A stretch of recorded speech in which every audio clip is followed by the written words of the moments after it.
right now, everyone knows that we're in a recession. You know, it's a difficult time in the market in terms of buying a property. There's no guarantees or tenants in the property or whether you're looking for certain valuations. Working with companies that are essentially government-backed for us is really important, having that safety, having that security. When it comes to raising finances, it is a personal thing. People are obviously entrusting you with their money, their hard-earned money. Number one, they reach out to us. A lot of the time it's like, can I get involved? It's more about providing an opportunity, stacking up the deal so it makes sense for them and for us as well. But because that relationship's been built, the trust is already there. And it's all about provide valuable content. You want to be online, like give your actual gems away. Funny enough, like sharing the challenges actually gets people to want to invest in you more, not less. And this has been something that I think is key as well. Like,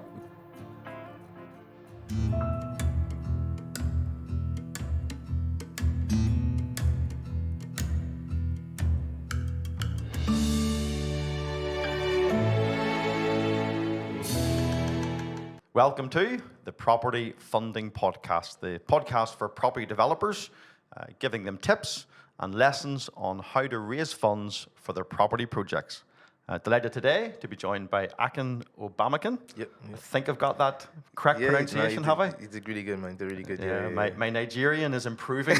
I'll teach you some Yoruba soon. As I go along, you know. So it's fantastic to have you here, Akin, today. Thank you for having me. How you been keeping? Yeah, good, man. Busy, man. It's been a busy year so far. So yeah, keeping busy, man. It's been good. Yeah. Absolutely.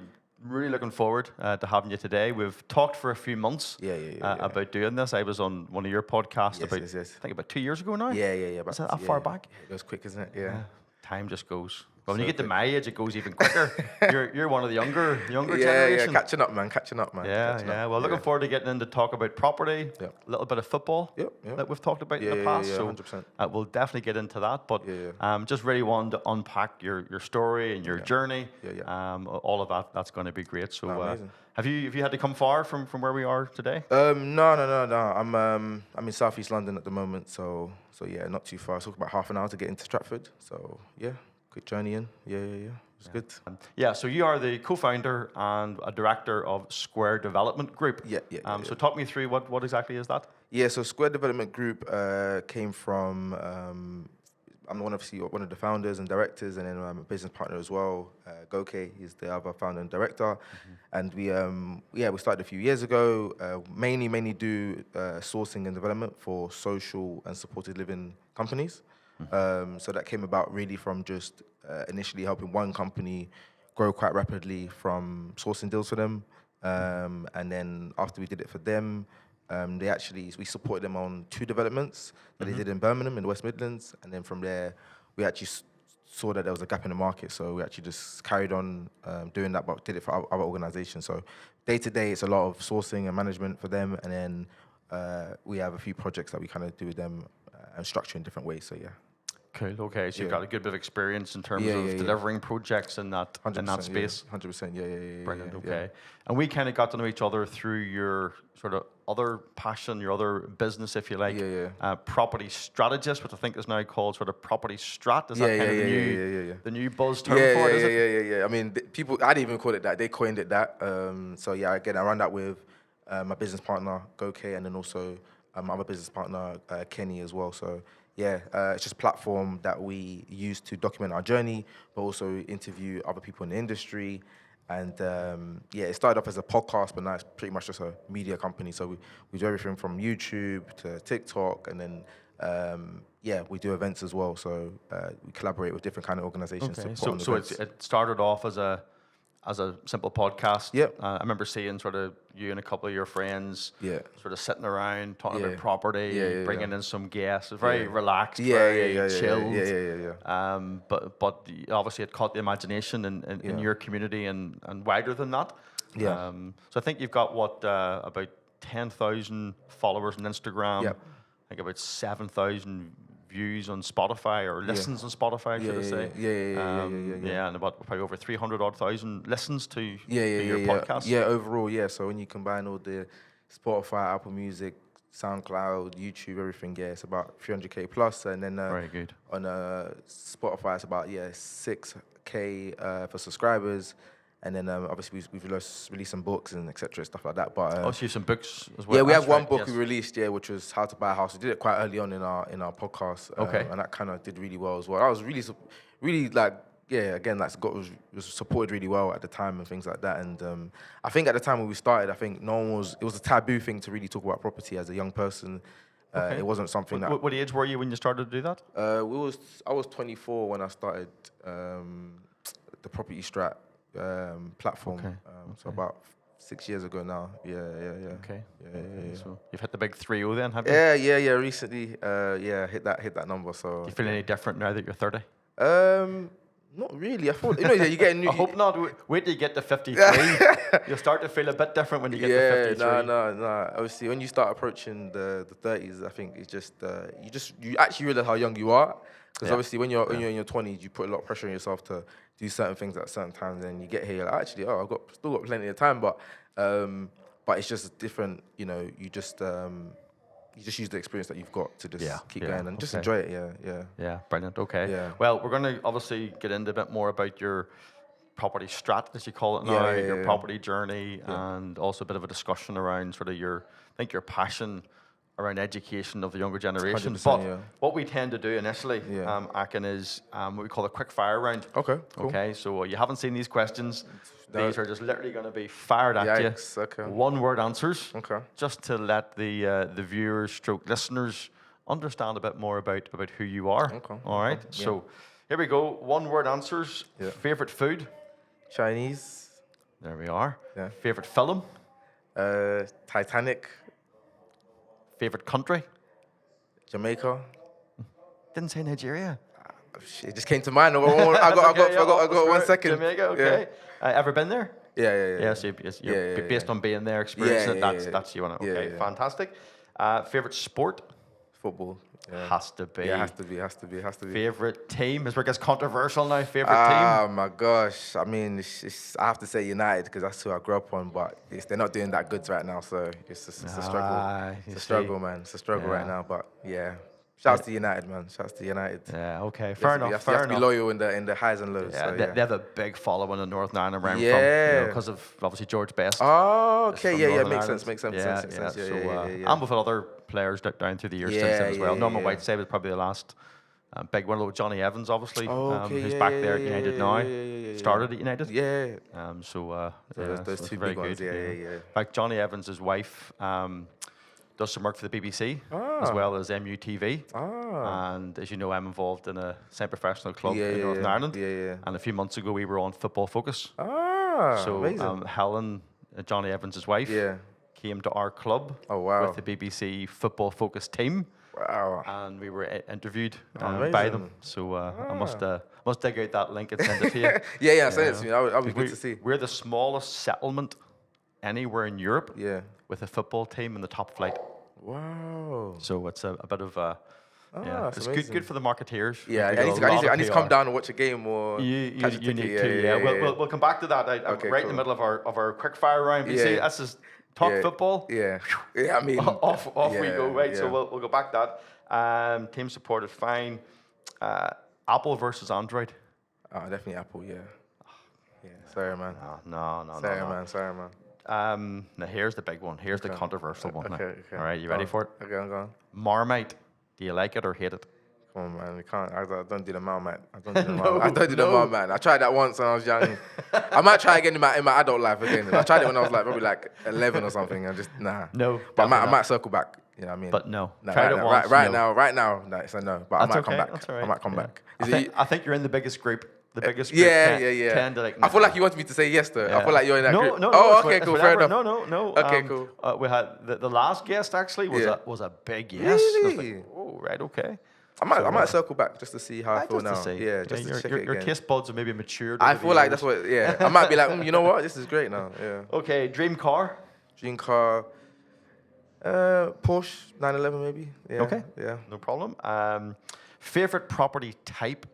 Is it like villas, houses, HMOs? Is there any type that you particularly like? Okay. I don't know. Maybe a villa. Maybe a nice villa. Yeah, maybe a nice villa. Yeah. And if you could own a property, anywhere in the world, in any location, where would it be? Zanzibar. Yeah. It's very peaceful there. I've not been yet, but Yeah, my brother was there recently, Okay. and it looked so peaceful. I was like, if I could just get a nice, villa or a nice property out there in Zanzibar, I'll just go out there and just once in a while just be there for a few months and just ghost. Yeah. And for our listeners who don't know where that is, it's like Tanzania, I think it is. So it's in like I think it's East Africa. So East Africa. Yeah. Brilliant. Right, fantastic. That's the quick fire round. Okay, yeah. So there we know a bit more about you. Okay, Just can't believe you're a Man United fan, but that's I know, man. Let's not get into that, man. I'm even trying to. Yeah. Oh well. Yeah, it is what it is. Early life then. So where were you born? Quick sentence or two on school up to. Yeah. No, I was born in Austria. I was there till I was about 5 years old. Okay. And then I moved to the UK. Yeah, when I was 5, moved to Southeast London, and was there till university, Southeast London. So I grew up around the Greenwich borough. So yeah. Okay. And brothers and sisters, many? Brothers, sisters, I had older brother, 5 years older, and younger sister, 5 years younger. So yeah, middle child, yeah. Right in the middle, that's okay. Yeah. So not all the pressures of being the oldest, but not spoiled as the youngest? Yeah, just left to do my own thing, man. I've always been left to just, he'll be all right, he'll do his thing. So yeah, no pressure. Cool. And what did you study university? Studied IT in uni. IT, I studied IT in uni. I wasn't planning to go to uni at the time. I was focused on football majority of my youth, but then decided to go. That went pretty good. It was good for meeting people, and that was my first place I kind of got introduced to property as well, which was quite interesting. And then and how was that? Just to talk me through that quickly. So I think it was in my second year. My brother sent me the book Rich Dad Poor Dad. Right. So he sent it to me second year, and then my cousin, who's my business partner now, who I mentioned before. Okay. Yeah. While I was there, reached out to me. He was basically running late for a viewing, and just said, "Can you hop in an Uber from Birmingham City Centre and head to Dudley for a viewing for me?" Right. It was like probably around like coming to the end of the day, so he wouldn't have enough time to come out from London. So I hopped in an Uber. I don't know how much I had in my account at the time because I was thinking, I really don't want to do this. Like, I'm spending some money to get. It was like £40 maybe in the Uber, but yeah. From there, went to the viewing. I kind of stored the agent while I waited for my cousin. The same agent, I think, took us to another viewing after that. So it wasn't that property that he went for, but the property after, essentially, he went for. And then he called me like a week later saying, I got my offer accepted on that property that we went to go and see. And you got to bear in mind, like, I'm just in university, just literally watching like Netflix, not really, I'm just chilling in my bedroom, not really. Yeah.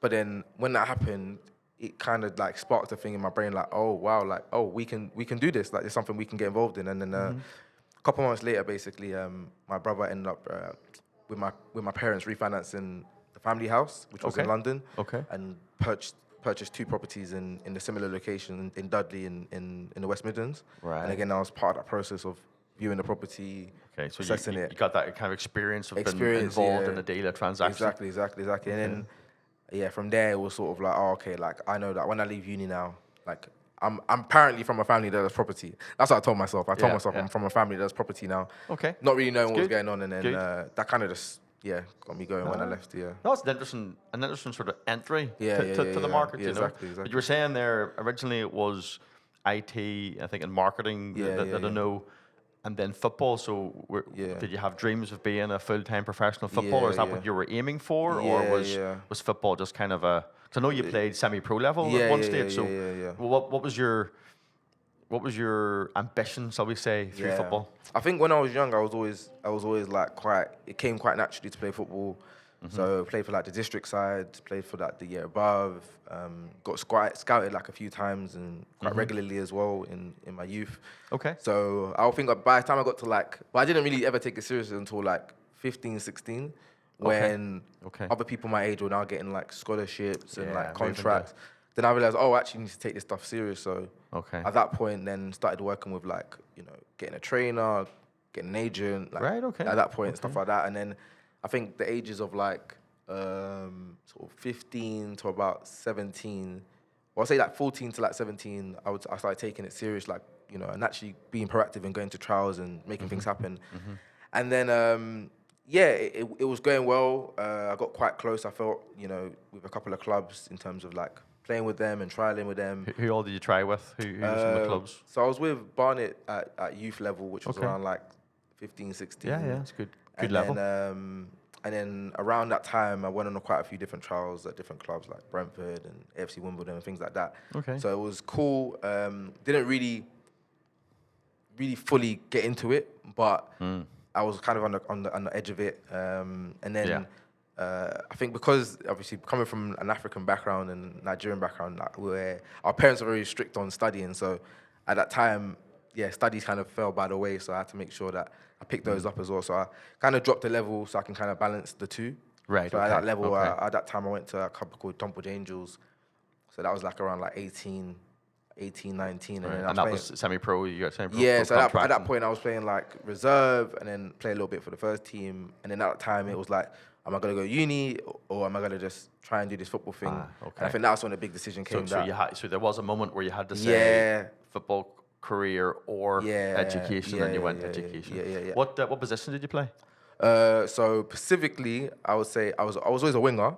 Okay. A winger / striker, but I was at that time I was a wing back, so I played wing back, and that was probably my favorite position because it was like I could do both right back, right mid, and then I could still go ahead and try and score some goals. Which means you were fit.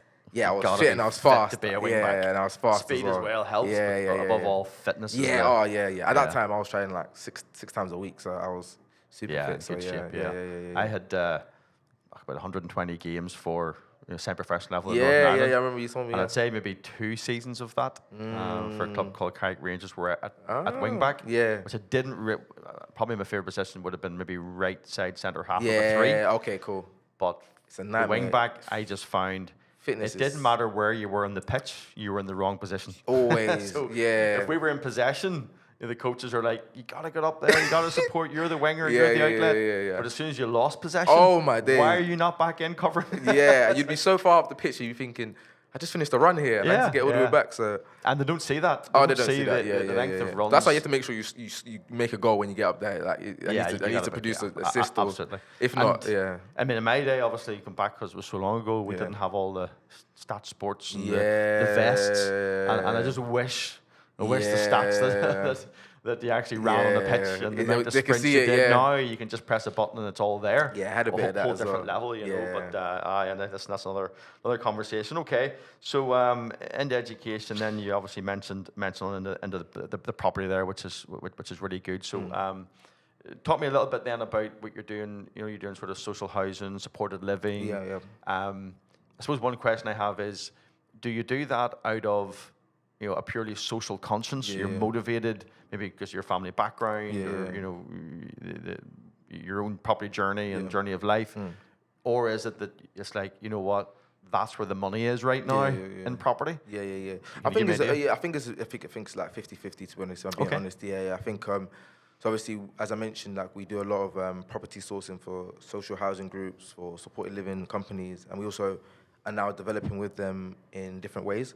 I think right now everyone knows that, look, we're in a recession. It's a difficult time in the market in terms of buying a property. There's no guarantees almost with whether you've got tenants in the property or whether you're looking for certain valuations, etc. But working with companies that are essentially government-backed, council-backed, for us is really important, just in terms of having that safety, having that security with all the stuff that we're doing. And with supported living and social housing, they literally they're government backed. So for everything they're doing, there's guarantees with rents. They pay rents guaranteed themselves. They pay above market rate for properties, etc. So I think from that side it makes sense. And then also from a point of view whereby even a lot of people from that that industry, they're from a Afro-Caribbean background as well. So, having a mum that was a nurse, for over 30 years as well in that industry, in the healthcare sector, there is that bit of I saw how passionate she was about that, and also I kind of was able to kind of get that passion as well. I've always had a passion for helping people, so if there's a way I can make money and help people, that's always the best place for me. I think that's very much the key. If you can make money doing something you like doing, or something that's giving you value because you feel like you're making a difference. Yes. That's then I think that's a really good place to be. If you look at the theme of a lot of the businesses I run, they all have that same thing, this thing of making money, but then having that impact and helping people. That's the triangle I always kind of work around. Yeah. Okay. But it's something that makes sense. Yeah. Okay. So obviously we are the property funding podcast. So we like to focus a bit on the funding of projects, both debt and equity. So how do you in your business go about sourcing funding? What's the capital stack normally look like for a deal? Yeah. So usually, again, obviously we started the property strategist. We didn't have the intention of it becoming a way that we raise funds, to be honest. It was just something we just did to just as therapy and to give back and to help people understand, the property, help navigate them through the property journey. But then what happened is, people started to reach out to get involved with the projects that they saw us posting online and things like that. And that's how we got to raising funds. But in terms of how we structured deals, typically it would be some of our own funds that we put together. So within the team, whether that be personal savings, money from sourcing, etc., we would have our own pot of money that we would be first. Good place to start. Yeah, good place to start always, isn't ways, it? Yeah. So that could look like anything from, it could look like anything, but let's just say that's, in this example, let's say we're trying to raise 150K for a project, or let's say we're trying to raise 300K for a project. Of that, maybe like 100K maybe from private finance, another 50K, let's say 30 to 50K might come from us. Yep. And then the remaining funds might come from, bridging or development finance or wherever that external. Okay. So just sort of ordinary mainstream lending. Exactly. First charge lending. Exactly. Okay. So that's usually how the capital stack looks, and we don't like to do anything too much more complicated than that. And then the private finance might come in the way of debt. So it might be fixed returns that we might offer over a fixed period of time, or it may come as just a joint venture. So that would mean just a profit split in the deal. Someone comes in. So they're sharing the risk and reward of the deal. Yeah. And have you found the fact that you've got a popular podcast, so many listeners? Dare I say you're a little bit like of a celebrities in your community because you're young and you've the fact you've got so many followers and listeners, people obviously what you're doing. It's quite different to that actually. I know and you use the word celebrity. It's not. It feels like you basically have like a massive family. Does that make sense? Okay. Yeah. So the people don't see you as they see you as like their person. Okay. Yeah, like they don't big brother or something like that. It's just a community, isn't it? Like that's all it is. So that's interesting. Yeah. So I think that's the angle, or that's the way that we have relationship with people. So we might do a certain amount of episodes or things like that, and people might approach you and say, "Oh, like I've listened to the episode, I've binged. It helped me buy this property, it helped me make this move." And, we are not, it's different when you've got like 100K followers or a million followers. Yeah. I think we actually have the sweet spot. We have like, on Instagram, for example, we've got 10K. But those 10K, maybe of that, maybe at least, I can't say I know everyone, obviously. But I can say that a large portion of them, like, I know personally, like, you know what I mean? So is that was it interesting the way you described that about celebrity status? Because that's obviously a cultural thing to an extent within your community. Yeah. If you go into maybe other communities, it would be very much like people would maybe look at someone who's successful, and it would be like celebrity. Oh, okay. They're on TV. They're popular. Oh, okay. And you'd have pop stars, footballers. We would refer to I don't think celebrity status, but within your culture, you're saying that isn't it. And that's interesting because the fact so many people. So if you've got 10,000 followers in your own community, as a percentage of your community, that's very, very large. Which attests the fact you actually know a lot of them as well. That's so do you find that helps then when it comes to raising funds, that private finance in terms of loans, because you've built the credibility, it's even more than that. You've got a relationship, you've got like a family. This is what it is. So I feel like when it comes to raising finances, it is a personal thing. People are obviously entrusting you with their money, their hard-earned money. So I think it's just about number one, we have people that they reach out to us.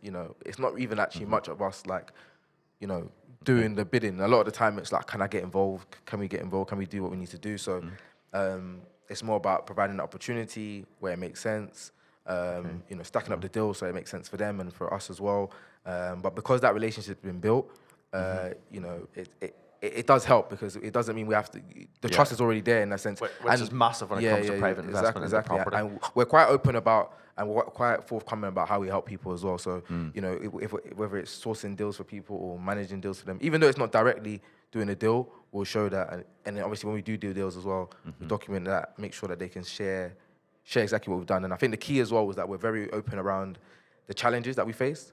I think that's been the real key part of it. It's like they know that we don't, excuse my language, but we don't bullshit them. So you know, we you know, if a deal has been difficult and we face challenges, then we're gonna let them know. We'll be honest about that with them. So that transparency. That transparency also helps build the trust. Exactly. So throughout our podcast, if you listen to it, the theme of it is that, and it's funny because people that come new, they might think, oh, you're the property, you just have to talk about property and you make it probably sound really easy. Now, we do the opposite. We're very intentional about doing the opposite. Okay. We actually talk about the difficulties about property a lot on the podcast because we want people to have a realistic idea of how the market is. Like right now, we're not in the best market and that's coming with different challenges. We're approaching those challenges by working with, you know, doing different things and doing different strategies, working in social housing and working in supported living to combat that and make it more secure. So, yeah, I think that's been a key as well. Like, and having such a small group, I think it's a sweet spot. Because if we were too big, I feel like it'd be hard to like manage and actually build those tangible relationships with people. Yeah, I think that's one of the things I really like about you and your group and what you do is that it's a bugbear of mine. A bugbear of mine. There's some great education property companies out there, and by no means I'm putting them all in one bucket. But there are, you know, companies out there that are literally just fleecing people with money. And they don't talk about the challenges. It's like the marketing is, you know, come on this course and you'll be able to buy below market value property. Come on this course and we'll teach you how to do lease options. Come on this course and we'll teach you rent to rent. And you know, look at this is what you can be making in a year's time. And very rarely do they spend a lot of time talking about the deals that went wrong. Because that's just going to harm their sales. When people understand that actually, even professionals in this game, you know, have problems, have challenges. 100%. And I think it's really important for the industry. And as you say, you guys do that on your podcast. Actually, okay, this is a business, and businesses don't always go well. Here's the problems, here's the challenges, but here's how we overcame the challenges.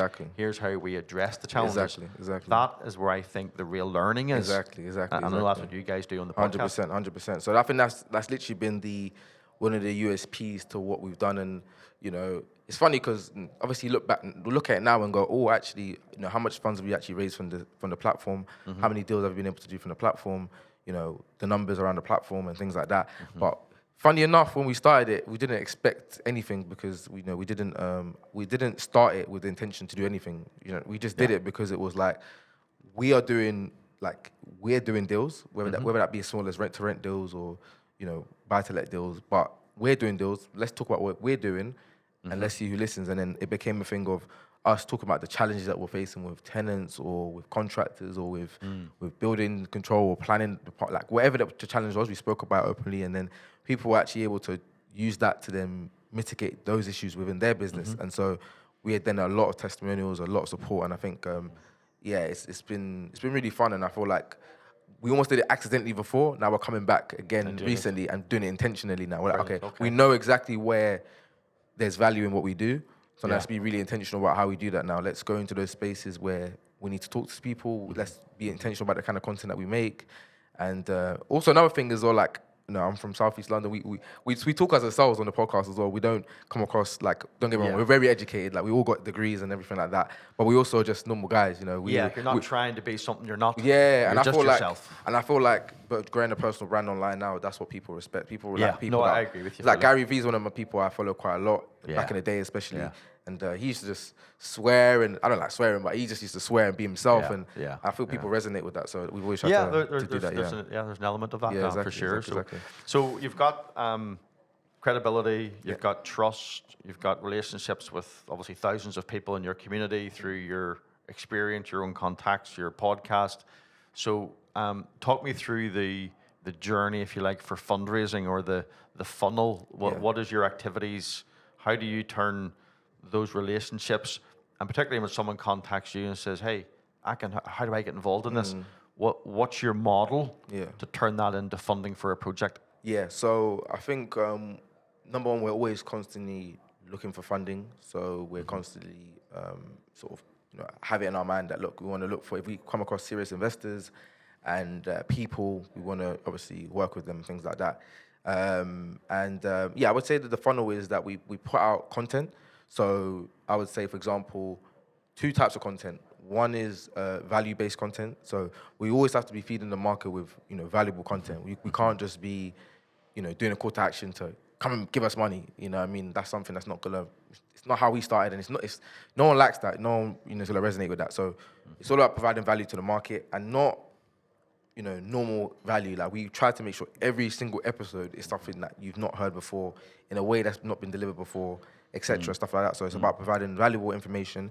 And then providing... I had the laugh there. I'm going to stop you there. Yeah. I had the blink there in case that was Todd Walker from Villator Media sitting in that seat. Oh. Because that's what he keeps telling me. As the weeks go by, as our marketing consultant. Oh, okay. Yeah, no. It's Get key. content out there, valuable content. Do it differently. Yeah. It has to be different. That's a bit of a shout out to Todd. Yeah, shout out to Todd. I don't know him, but he's saying... He's obviously went to the same school you did. Oh, clearly. So we read the same books.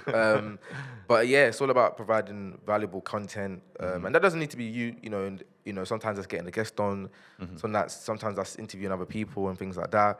But really giving your gems away, like generally, like give your gems away, especially in the first, part of your journey. If you want to be online, like give your actual gems away. Like you have to. There's a takeaway. The listeners should have as long as they're not like driving at the minute or running, but pen and paper. Give your gems away. Yeah, if it's actually work, if something's worked for you, generally give it away. And then other than that, show your projects. Show what you're up to, what you're doing. Again, share the challenges. Funny enough, like sharing the challenges actually gets people to want to invest in you more, not less, because people can see that you're very realistic with the stuff that you do, that you're honest, you're transparent, and things like that. So it's all about kind of giving them the real, essentially. So so we show normal valuable content. That's usually in the form of podcast episodes, and then we show case studies in the form of and tours in the form of like long form videos, basically. So we might put a long form video out there of a project that's in the mid stage of development or at the end stage, and then we usually have a call to action to then join us on let's say a webinar. For anyone that wants to join and learn more about what we're doing.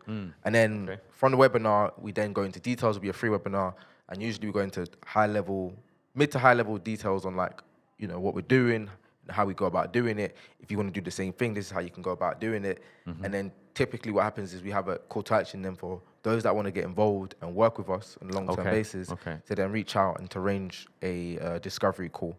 And it's on that discovery call, then we then jump on, speak to people, find out their situation, see if it's a good fit for us, see what kind of project they want to work on, see how much they have, etc., stuff like that, and then we figure out if they'd be a good fit for as a JV partner. Okay. So it's a very clear process of give out the content, move them to a webinar. From the webinar, call to action is if you want a discovery phone call. On the discovery phone call, does this person have the right fit? With where we are. Because it's got to work for both parties. So it's not just that, I've got money and, on the go, what's your temperament? What's your, what's your experience? All the things that come into it, what's your timelines? What's your budget? What kind of risk appetite? That's a big one. Risk appetite do you have? And do you, so even if someone has all those right, sort of call it ticking the boxes, money, risk appetite, all experience, of that. Do you ever turn them down because you just don't think they're the right fit for you? 100%. Obviously, we don't say it like that. Yeah, of course. It would be more like, this project might not be the best fit, but we will look for a project. We'll keep you updated in the future, and if something does stack up and does make sense, then we'll be in touch. And that's being genuine. Like some projects, for example, if somebody's looking for someone that has £500,000 and they want to invest in a larger development, and they're okay with having their money stuck in for a period of time, or the timeline's slightly different. They're not needing the money tomorrow. That's different than somebody else who has a smaller pot of money that wants a quicker return within the next 6 to 9 months or 6 to 12 months.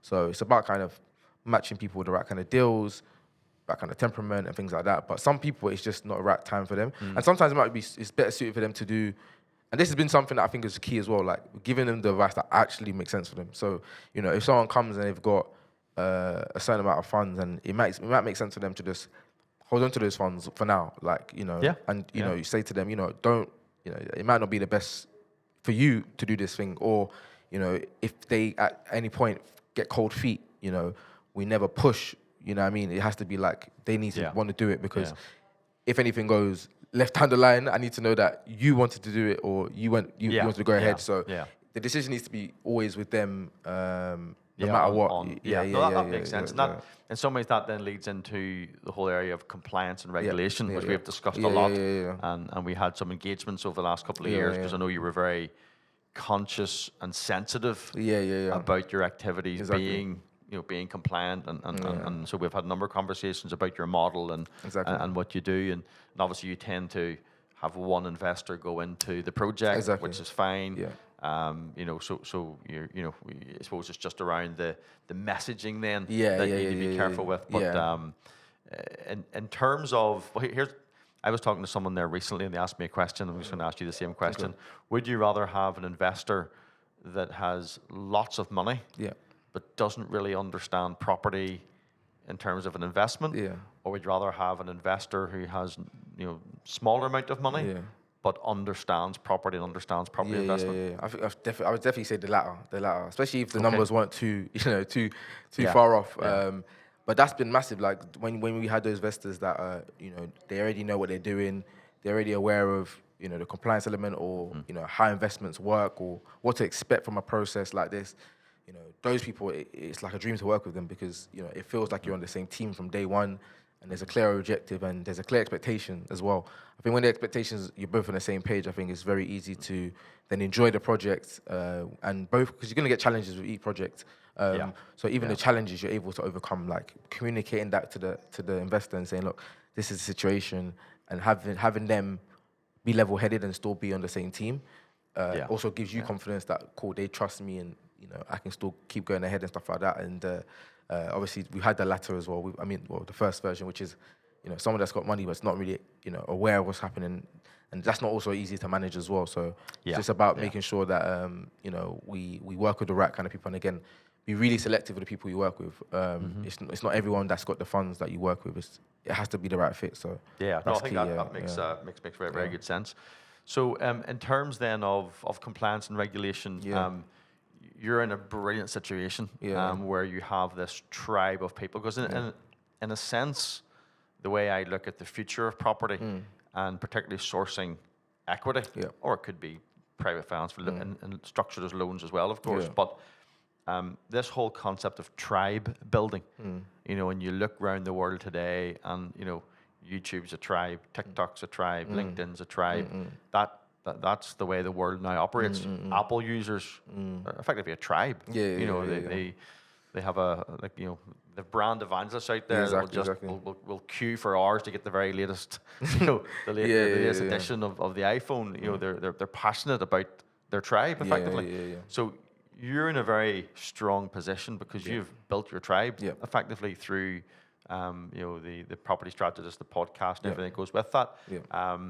Was that a deliberate strategy in terms of funding, or has the sourcing of funding through that group kind of just evolved as a consequence of the tribe building? I think it's definitely more of a I'd like to say it was planned, but I think it was a bit of both. I think it was a consequence. I think it just evolved naturally. I think when we first started, again, we didn't really have the intention of. I think it was more like we're gonna do what we're gonna do, and we're gonna share it with you guys. And if it helps, then it helps. And we don't. If you listen, you don't listen. We don't. You know what I mean? We don't really. That's not what we're here for. But over time, it became a thing of like, no, like what you're doing, we want to get behind. And I think what was really, again, it wasn't intentional, but it makes sense now. Was we were in our mid to early 20s when we started it.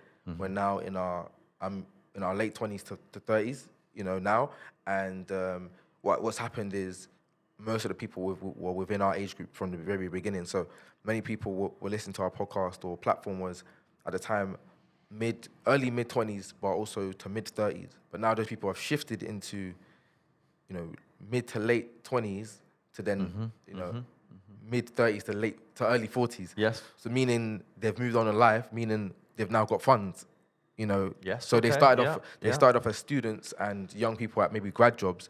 Now they're managers, now they're senior execs, now they're... So disposable income, money to invest, and because relationships there, they're now coming to you and saying, hey, can we do something together? Exactly. So we help them maybe potentially get their first rent to rent or their first home or their first buy to let. So what happened was that we helped them with that first part of their journey, and now they've circled back saying, oh, we've secured ourselves now. You know, now we've got some money. We've done our first investment, our second one maybe. Now we're looking to work with you guys, and now we're looking to collaborate. So by accident, we've almost like then got them at a stage now where we've actually got used the last 5 years, last 7 years to get experience. So now we're okay. Now let's all come back together and do projects and do stuff together. So I think that's been you know, sort of that's something that just happened. We actually want to circle back and do that again. We want to now talk again to the next generation again as older people. To replicate that model. Yes, and so it's almost like a cycle almost. Yeah, make sure it's a bit like I don't know. Apple do it? Apple, you know, they or companies do it. They speak to that next gen because they know that you know when they get older, then you know they'll stick with you. That it's like Apple, like they got me young. You know what I mean? So because they had me at like. You know, 14, 13. It's going to be hard to leave. I went to Android for a period of time, but I was like, I know Apple because that's what I grew up on. So, that's kind of the concept. And we didn't do it intentionally. This is something that happened. Yeah, but again, we're circling back now saying, okay, let's be intentional about this. Let's provide that next gen with the most information. That might be on TikTok. That might be on... Yeah, well, let's get into that now, actually. I do want to touch on crowdfunding. Okay, cool. And we'll come back to that. But you're talking there about engaging with... The next generation. That's something I think is really, really important when it comes to property 100%. in 2024, but also the whole concept of funding and tribe building. 100%. So I know you're quite passionate about education. I know you were, for instance, I saw you on social media recently doing a workshop in a school in Dagenham. Explain what was that, or what was the motivation behind it? I mean, we've always had a passion for property, and also with the youth, like educating the youth around investing and property investing particularly. So, a sort of partner, friend reached out and said, look, they've got a school in Dagenham that they want to do a talk at. We've got another one actually tomorrow in Birmingham, so do another talk with another organisation called Twenties, who they're basically like a dessert company, but they do workshops with young people, and then they bring in different entrepreneurs to talk about different subjects. So, but it's always been a passion, and then we're going back to the school. We did a workshop around property investing personas and. You know, what kind of people should invest in what kinds of property deals, and just giving them context around simple terms like mortgages, credit, all that kind of stuff. Again, these guys they're switched on, man. Like the youth are so much different than back in my day, because like, you know, in my time, like by the time you was like 23, 22, you didn't really know much about you know property investing or things like that. But for them, I was lucky enough to have my brother and my cousin and stuff like that. But for most people, they didn't really have that. And then, but for those youth, like. Most of them would have been like 16, 17, 18 that I was talking to. But they're clued up on everything. You know, they're literally, they're aware. There was terms that I didn't mention on the talk that they were like, oh, I think it'll be that. You know, I think it'll be that. So you were trying to change your language a bit, thinking they might know. Well, to be fair, I were able to tell you what the... Yeah, I came in kind of decent. I kind of came in at good level. I came in like quite high level, to be fair. But they kept up with it. They got it. Yeah, there were some parts they didn't get, but most parts they got, and then they were still chiming in, and you know, and it was good to understand. Okay, what are you actually investing in? They're more into like crypto and different stuff like that. So that's fascinating because like, you know, obviously I'm 53 now. I go back to 16, 17, 18. I mean, even the thought of investing wasn't even on the radar. I mean, not even close. Remotely, My oldest boy Joshua is 25 now. And like when he was 17, 18, 19, exactly as you say, he was, you know, doing like penny shares and different apps to investing, and I never did that. And he's way ahead of me in terms of at that age, and even sort of come on to crowdfunding. He got the fact that if he wants to get married and get a house, he needs a deposit. So he started to invest in projects on crowdfunding platforms. A small amount. Started off hundreds, a couple of thousand. Yeah. But I think he invested in 11 different projects. That's crazy, yeah. So in early 20s, invested across 11 projects with diversification, with disposable income that he can afford to lose. So ticking all the right boxes. But he's starting to create and grow wealth. It's crazy, yeah. In his early 20s, and are you finding that, as you were saying, among that sort of younger age group? Yeah, I mean, there's definitely a thirst for and a demand for that kind of knowledge, and I think that's why schools are probably scratching their heads and saying, look, the youth are it's not us. Like, they're asking for this information. They're asking for people to come in. It's not part of their natural curriculum. Yeah. So and this world is ever changing. Whether that's crypto or property and things like that. So you need to get people that are actively in the market, doing it, working in the changing environments, to come in and to give them free game on like what's happening right now. And I think they love these things because like I said, they don't have it in their natural curriculum. So like I had kids come in like after the class, after the workshop, and saying, "Oh, why didn't you tell me about it? Like, why didn't you fighting with each other? Like, why didn't you tell me about this session? Like, I didn't know about it." And then and I was like, "Oh no, like we're here now. Like, let's just hang out and talk about it for a bit." And and I think that's.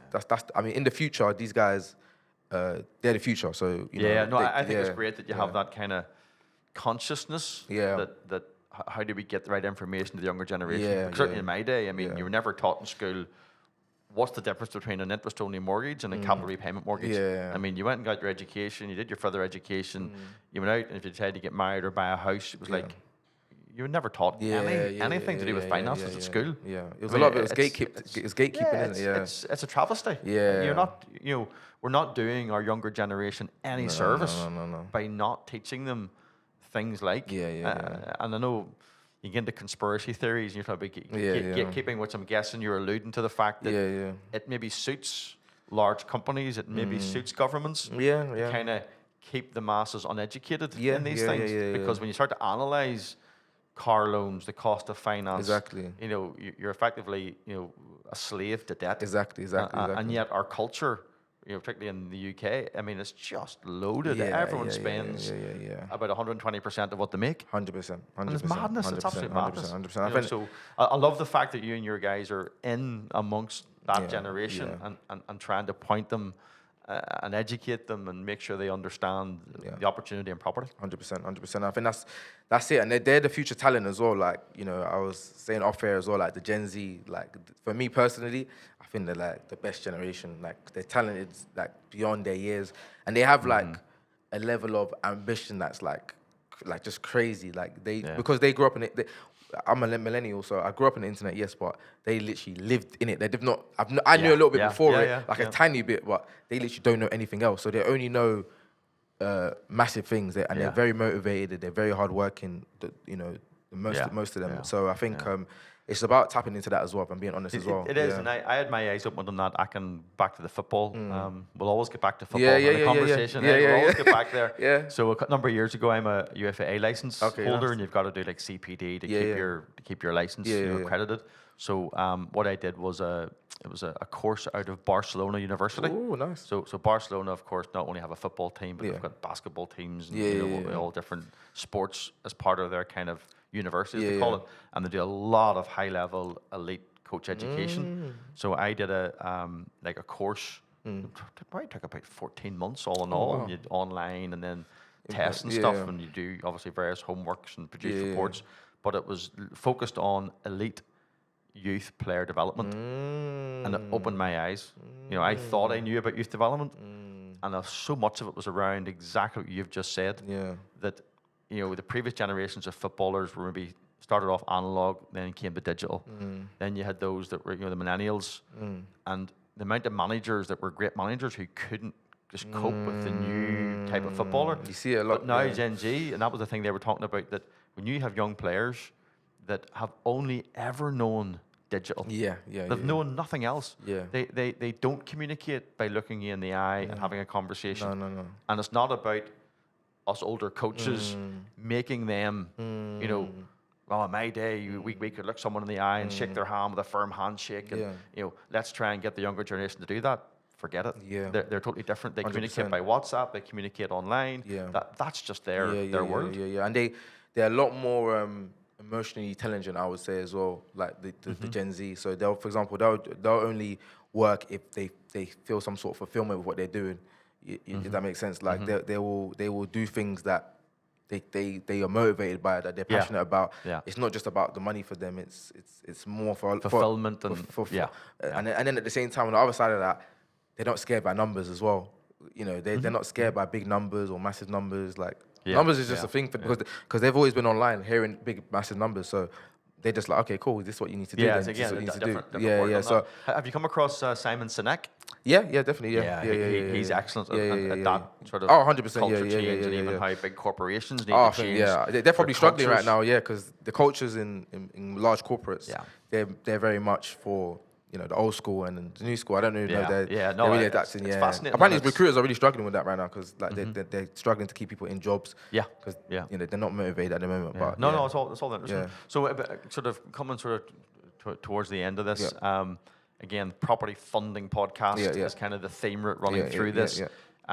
We've talked a lot about crowdfunding. Because I immediately saw you have this audience. You have this loyal, passionate tribe of would-be investors that follow you. But of course, then you have compliance.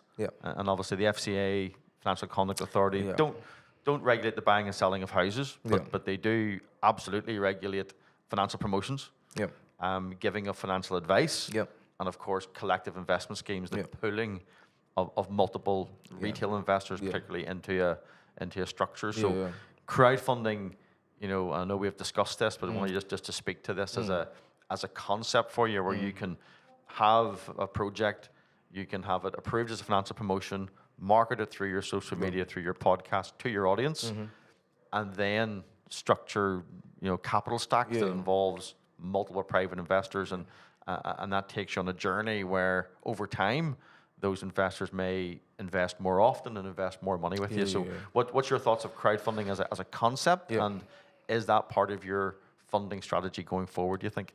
Yeah, I think crowdfunding has always been something, obviously, we spoke, initially it would have been a few years ago, to be fair, at least 2 years ago, where, as you mentioned, for me, it was like I was looking ahead and saying, okay, cool, we're starting this platform that's now turned into a community of people that want to invest and things like that.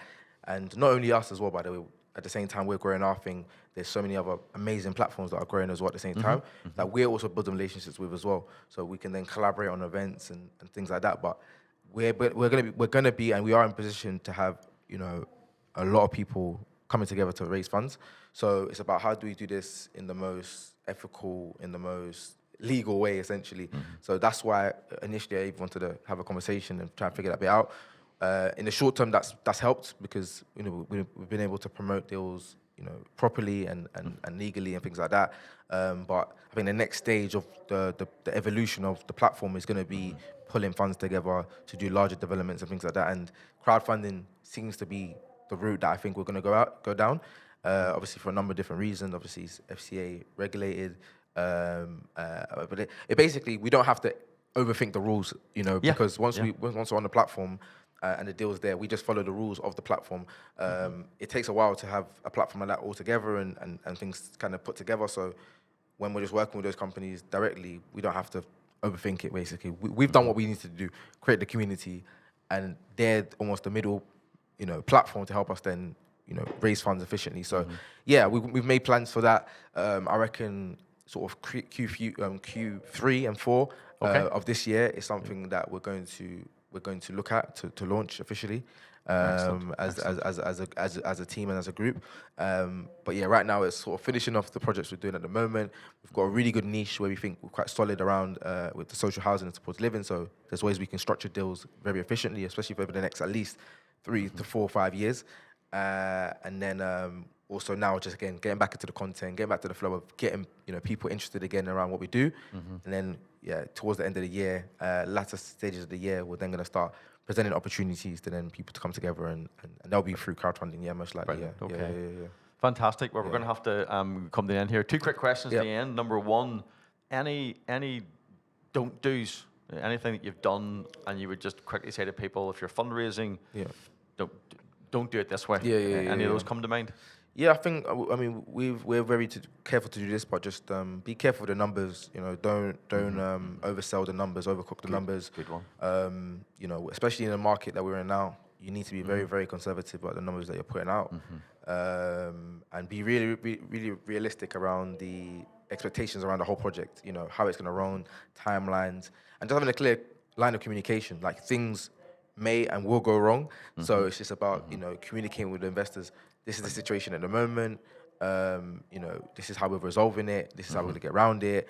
And in the background, you know, a really big one, to be fair, is which we didn't really adopt until the last 18 months, was we had to make sure our business was a cash flow inside of a business too. So yeah, we have the development side, which takes on risk, and there's different levels of risk that carries at different levels of projects. But we also source deals regularly. We manage deals regularly. We deliver workshops regularly. We deliver events regularly. So there's a side of our business that's purely, you know, bringing in cash, you know, through our education, through the services that we offer, and we're trying to develop that as much as we can, so that again, you enjoy the projects a lot more when you've got, you know, a certain level of cash flow coming in, and you're not having to wait for those funds to, you know, come from the project to then, you know, carry on doing stuff. Like, you want to enjoy life as you're doing these projects, and have balance as well. So we're getting balance this year. That's a big thing for us. So going on holidays, you know, moving on to the next stage of our lives, starting families, that's important. Stuff like that. That's all important as well. So it's a fascinating journey you've been on. I look forward to sort of watching it in the future and watching